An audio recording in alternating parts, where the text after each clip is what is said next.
Hello, ഇന്ന് intro പറയാൻ എൻ്റെ കൂടെ ഇദ്ദേഹം കൂടെ ഉണ്ട്. അപ്പോൾ ഞങ്ങൾ രണ്ടുപേരാണ് ഇന്നത്തെ വീഡിയോ സ്റ്റാർട്ട് ചെയ്യാൻ പോണത്.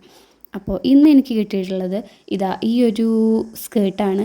ഈ സ്കേർട്ടിനെയാണ് ഒരു ഫ്രോക്കാക്കി മാറ്റേണ്ടത്. അപ്പോൾ അതിൻ്റെ കൂടെ നമുക്ക് ഷോളും കൂടെ കിട്ടിയിട്ടുണ്ട്. ഇത് വേറെ ആരുമല്ല, എൻ്റെ ഫ്രണ്ടിൻ്റെ തന്നെയാണ്. അപ്പോൾ അവൾക്ക് അതിന് മുന്നേ സ്റ്റിച്ച് ചെയ്തിട്ട് അങ്ങനെ വെറുതെ ഇരിക്കണ ഒരു സ്കേർട്ടായിരുന്നു. ഇത് വെച്ചിട്ടാണ് നമുക്ക് ഇന്നത്തെ വർക്ക് കംപ്ലീറ്റ് ആക്കാൻ പോകുന്നത്. ഈ സ്കേർട്ട് വെട്ടിമുറിക്കാൻ എനിക്ക് തോന്നണുണ്ടായിരുന്നില്ല, കാരണം എത്ര റിസ്ക് എടുത്തിട്ട് സ്റ്റിച്ച് ചെയ്തിട്ടുള്ളതാണ് അറിയാം. ഭയങ്കര കുഞ്ഞു കുഞ്ഞു പ്ലീറ്റ്സൊക്കെ ഇട്ടിട്ട് നല്ല അടിപൊളിയായിട്ട് സ്റ്റിച്ച് ചെയ്തിട്ടുണ്ടായിരുന്ന സ്കേർട്ടായിരുന്നു. എനിവേ അതൊന്നും നമ്മൾ നോക്കിയിട്ട് കാര്യമില്ല, കാരണം നമുക്ക് നമ്മളുടെ വർക്കാണ് മുഖ്യം. അപ്പോൾ ഇന്നത്തെ നമുക്ക് ഇവിടെ സ്റ്റാർട്ട് ചെയ്യാം. മെഷർമെൻറ്റൊക്കെ ഞാൻ ലൈനിങ്ങിൽ അടയാളപ്പെടുത്തി വെച്ചിട്ടുണ്ട്. ഇനി നമുക്ക് നമ്മളുടെ ആ നെറ്റിൻ്റെ ക്ലോത്തില്ലേ, അത് നമുക്ക് ഷോൾമെന്ന് മുറിക്കാം. അപ്പോൾ ഷോൾമെന്ന് നെറ്റിൻ്റെ ക്ലോത്ത് മുറിക്കണം. പിന്നെ നമുക്കിത് ഇതുപോലത്തെ ഒരു സാറ്റിൻ ക്ലോത്തും കൂടെ വാങ്ങിച്ചിട്ടുണ്ടായിരുന്നു എക്സ്ട്രാ. ഞാൻ ആകെ മേടിച്ചിട്ടുള്ളത് ഈ ഒരു സാറ്റിൻ ക്ലോത്തും പിന്നെ ആ ലൈനിങ്ങും കൂടെയാണ്. അപ്പോൾ ഇതും കൂടെ നമുക്ക് ഇതിലേക്ക് വെച്ചിട്ട് കട്ട് ചെയ്തെടുക്കാം. അങ്ങനെ നമ്മൾ കട്ട് ചെയ്തിട്ട് എടുത്തിട്ടുണ്ട്. ഇനി നമുക്ക് നെറ്റിൻ്റെ ആ ക്ലോത്തിൽ, അത് ഷോൾമെന്നാണ് കട്ട് ചെയ്യേണ്ടത്. അപ്പോൾ അതിൻ്റെ ആ ഒരു കരഭാഗം വരുന്ന ഭാഗം നമുക്ക് ഈ പോർഷനിൻ്റെ ആ ഭാഗത്ത് വെച്ചിട്ട് നമുക്ക് ഇങ്ങനെയാണ് കട്ട് ചെയ്യാൻ പോണേ.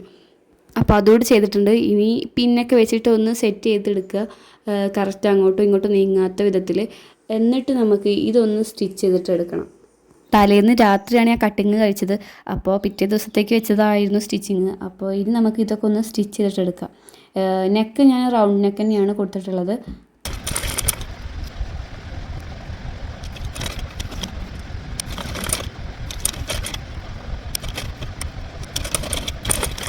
സ്റ്റിച്ച് ചെയ്തിട്ടുള്ളതിൻ്റെ ആ ഒരു ലൈനിങ് മാത്രമാണ് ഞാൻ കട്ട് ചെയ്തിട്ടുണ്ടായിരുന്നത്. അപ്പോൾ ഇനി നമുക്ക് ബാക്കി ഭാഗം കട്ട് ചെയ്തിട്ട് എടുക്കുക. എന്നിട്ട് അത് തിരിച്ചിട്ടിട്ട് ഒന്നും കൂടെ അടിച്ച് കൊടുക്കുക. അപ്പോൾ അതോടെ കഴിഞ്ഞാൽ നമ്മളുടെ ഫ്രണ്ട് നെക്കിൻ്റെ എല്ലാ പരിപാടികളും കഴിയും. ബാക്ക് നെക്കും ഞാൻ സ്റ്റിച്ച് ചെയ്തിട്ടുണ്ടായിരുന്നു, പക്ഷെ അത് തിരിച്ചിട്ട് അടിച്ചു കൊടുത്തിട്ടുണ്ടായിരുന്നില്ല. അപ്പോൾ അതുപോലെ തന്നെ വെച്ചിട്ട് നമുക്കത് മടക്കി പിടിച്ചിട്ട് ഇതുപോലെ ഞാനൊരു 1.5 ഇഞ്ച് അടയാളപ്പെടുത്തിയിട്ട് ഇത് നമുക്ക് കോണ് പോലെ ഒന്ന് വരച്ചെടുക്കണം.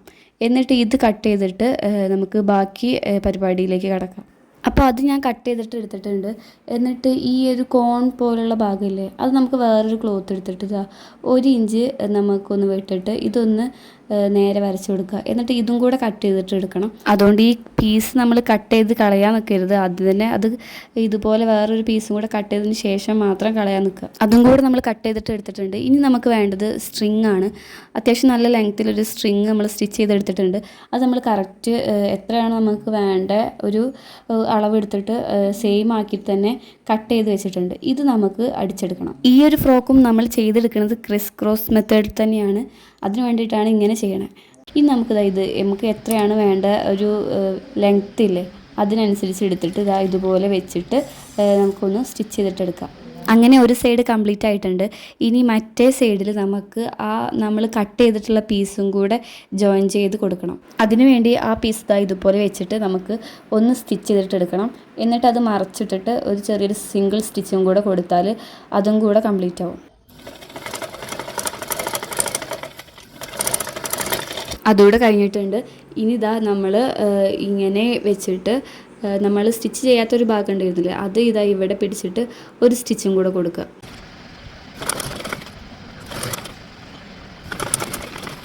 ഇനി നമ്മൾ കംപ്ലീറ്റ് ചെയ്ത് വരുമ്പോൾ ഇങ്ങനെ ഇരിക്കും. അപ്പോൾ ഇനി നമുക്ക് അതിൻ്റെ മേലെ വയ്ക്കാൻ ലൈനിങ്ങും കൂടെ ഉണ്ട്, അതും കൂടെ ഒന്ന് സ്റ്റിച്ച് ചെയ്തിട്ട് എടുക്കണം. രണ്ടും നമ്മൾ അടിച്ചെടുത്തപ്പോൾ ഇങ്ങനെ ഇരിക്കും കാണാൻ വേണ്ടിയിട്ട്. ഇനി നമുക്കൊരു കയറും കൂടെ അടിച്ചിട്ട് നമുക്ക് അതിൻ്റെ ഉള്ളിൽ കൂടെ ഇട്ട് കൊടുത്താൽ അത് സെറ്റാവും. അതിന് മുന്നേ നമുക്ക് ചെയ്യേണ്ടത് നമ്മളുടെ ഷോൾഡറൊന്നും നമ്മൾ സ്റ്റിച്ച് ചെയ്തിട്ടുണ്ടായിരുന്നില്ല.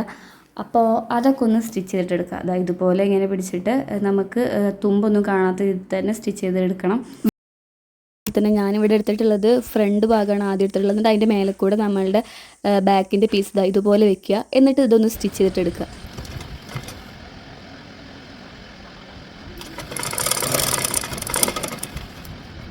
ഇങ്ങനെ ചെയ്യുകയാണെന്നുണ്ടെങ്കിൽ നമ്മളുടെ ഉൾഭാഗത്തുണ്ടാവുന്ന തയ്യൽ തുമ്പില്ലേ, അത് കാണാതെ ഇരിക്കാൻ ഈ ഒരു മെത്തേഡ് അടിപൊളിയാണ്. അപ്പോൾ ഇനി നമ്മൾക്ക് സ്കേർട്ട് എടുത്തിട്ട് നമുക്ക് ഇനി ഫ്രോക്കിൻ്റെ താഴ്ഭാഗത്തേക്കുള്ളത് വേണം. അപ്പോൾ അതിന് വേണ്ടിയിട്ട് ഈ സ്കേർട്ട് കട്ട് ചെയ്തിട്ട് എടുക്കുകയാണ് ചെയ്യണത്. അപ്പോൾ നമ്മളങ്ങനെ നമ്മളുടെ നെറ്റ് കട്ട് ചെയ്തിട്ട് എടുത്തിട്ടുണ്ട്. അപ്പോൾ ഇത് ആകെ ചുളിഞ്ഞിരിക്കുകയാണ്. ഇതൊന്ന് ജസ്റ്റ് ഒന്ന് അയൺ ചെയ്യേണ്ടി വന്നിട്ടുണ്ടായിരുന്നു. അപ്പോൾ അയൺ ചെയ്തിട്ടുണ്ട്. ഇനി നമുക്ക് ഇതൊന്ന് 1 സ്റ്റിച്ച് കൊടുത്തിട്ട് ഫുള്ളായിട്ടൊന്ന് അടിച്ചെടുക്കുക. എന്നിട്ടാണ് ഞാൻ അതിങ്ങനെ നമ്മൾ ഞെറി പോലെ വെക്കാൻ വേണ്ടിയിട്ട് ചെയ്യില്ലേ, ആ ഒരു മെത്തേഡിലാണ് ഈ വർക്ക് കംപ്ലീറ്റ് ആക്കാൻ പോണത്. അങ്ങനെ ഇതുപോലെ ഇങ്ങനെ പിടിച്ചിട്ട് ഇങ്ങനെ വലിച്ചിട്ടാണ് ചെയ്ത് കൊടുക്കണേ. എന്നിട്ട് അങ്ങനെ ചുരുക്കുകൾ ഇങ്ങനെ ഇട്ട് കൊടുക്കുക. ഇത് നമ്മളുടെ മെയിൻ ക്ലോത്തിൽ അടിച്ചെടുക്കണം. സ്ലീവ്ലെസ് ആയിട്ടായിരുന്നു അടിച്ചിട്ടുണ്ടായിരുന്നത്, അപ്പോൾ അത് ഞാൻ പട്ട വെച്ച് അടിച്ചെടുത്തിട്ടുണ്ട്. ഇനി നമുക്ക് യോക്ക് പോർഷനിൽ നമ്മളുടെ ആ ഞൊറി വെച്ചൊരു ഭാഗമില്ലേ, അതാദ്യം സ്റ്റിച്ച് ചെയ്തിട്ട് എടുക്കണം. എന്നിട്ട് അതിന് ശേഷമാണ് ഞാൻ നമ്മളുടെ ലൈനിങ് അതിനോട് ജോയിൻ ചെയ്ത് കൊടുക്കാൻ പോണേ. അപ്പോൾ അത് ലൈനിങ് ആണിത്. ഇത് വെച്ചിട്ട് ഒന്നും കൂടെ അടിച്ചു കൊടുക്കാം. നിങ്ങൾക്ക് വേണമെങ്കിൽ രണ്ടും ഒന്നിച്ച് അടിച്ചു കൊടുക്കാം. എനിക്കൊരു സുഖത്തിന് വേണ്ടിയിട്ടാണ് ഇങ്ങനെ ചെയ്യണത്. അതുകൂടെ കഴിഞ്ഞാൽ ഒരു 1.5 മീറ്റർ ലെങ്ത്തിൽ ഒരു 20 ഇഞ്ച് വീതി വരുന്ന ഒരു പീസ് എടുത്തിട്ടുണ്ട്. അതിൻ്റെ സെൻറ്റർ ഭാഗം ഇതുപോലെ ഞെറി വെച്ചിട്ട് അടിച്ചു കൊടുക്കുക. ഇതാണ് നമ്മളുടെ ഫ്രോക്കിൻ്റെ മെയിനായിട്ട് ഹൈലൈറ്റ് ചെയ്ത് നിൽക്കുന്ന ആ ഒരു പോർഷൻ. അപ്പോൾ അതൊന്ന് അടിച്ചെടുക്കണം. ഇത് നമ്മളുടെ ഫ്രോക്കിൽ ഒന്ന് സ്റ്റിച്ച് ചെയ്തിട്ടെടുക്കണം. നമ്മൾ ഫ്രോക്കിൻ്റെ സെൻറ്റർ പോർഷനിൽ തന്നെ നല്ല ഫിനിഷിങ്ങോടെ തന്നെ സ്റ്റിച്ച് ചെയ്തിട്ടെടുക്കണം. അപ്പോൾ ഇനി നമുക്ക് ബാക്കി വരുന്ന ഭാഗമില്ലേ, അത് നമ്മൾക്കൊന്ന് തുന്നി കൊടുക്കണം. ഞാനിവിടെ സ്റ്റിച്ച് വേണമെങ്കിൽ നിങ്ങൾക്ക് ചെയ്യാം. ഞാൻ ഒന്നും കൂടി നമ്മളൊന്ന് ജസ്റ്റ് ഇട്ട് നോക്കിയിട്ട് നമ്മൾക്ക് എത്രയാണ് വേണ്ടത് എന്നുള്ള, നമുക്ക് ലൂസ് എങ്ങനെയാണ് വേണ്ടതെന്നൊക്കെ ഒന്ന് നോക്കിയതിന് ശേഷം നമുക്ക് അത് അവിടെ പിടിച്ചിട്ട് തുന്നി കൊടുക്കണം. അപ്പോൾ അതുകൂടെ കഴിഞ്ഞാൽ നമ്മളുടെ ഈ ഒരു ഫ്രോക്കിൻ്റെ എല്ലാ പരിപാടികളും കഴിയും. നിങ്ങൾക്ക് വേണമെന്നുണ്ടെങ്കിൽ നമ്മളതൊന്ന് ടാപ്പിൽ ജസ്റ്റ് നമുക്ക് എത്ര വേണ്ടതുള്ളത് ജസ്റ്റ് ഒന്ന് അളവെടുത്തതിന് ശേഷം ആ മെഷർമെൻറ്റിൽ ചെയ്യാവുന്നതാണ്. അപ്പോൾ അതാ ഞാനിവിടെ തുന്നി കൊടുക്കുന്നുണ്ട്. ഇതുകൂടെ കഴിഞ്ഞാൽ നമ്മളുടെ പരിപാടി എല്ലാം കഴിയും കേട്ടോ. അപ്പോൾ നല്ല ഫിനിഷിങ്ങോടെ തന്നെ വന്നിട്ടുണ്ട്.